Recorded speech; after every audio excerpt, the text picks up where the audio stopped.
दिव्याची वात मोठी कर, मला अभ्यास करायचा आहे. आणि दिव्याची वात कमी जास्त करत आई जळत होती, विजत होती. आई जळत होती, विजत होती. आईचा विचार नाही ना. बाप म्हणतो आईला दिव्याची वात बारीक कर, पोरगा म्हणते आईला दिव्याची वात मोठी कर. आई जळायला लागले, विजायला लागले, नाही ना माहिती. म्हणजे आईचं महत्व गाणारा कवी या ठिकाणी आहे. आणि दुसरं, आईला प्रॅक्टिकल लेवलला बघणारी दुसरी कविता आहे. मुंबईचा कवी आहे, तो म्हणतोय बा मुंबई कल्याण नाशिकला ही अवस्था सुरू आहे. आई रविवारीच मेली असते तर बरं झालं असतं, कमीत कमी माझी रजा वाचली असती आणि पोरांची शाळा चुकली नसती.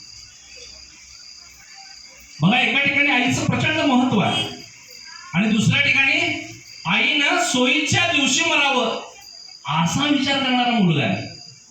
कुठं चालला होता आपण? कुठं नाती कुठं घेऊन चाललेलो आहोत आपण? या सगळ्या मोबाईलच्या आणि कॉम्प्युटरच्या युगामध्ये नात्याला सुद्धा आपण यंत्राच्या ठिकाणी ठेवला आहोत का? कारण माणसाला भावना आहेत, यंत्राला भावना नाही आहे.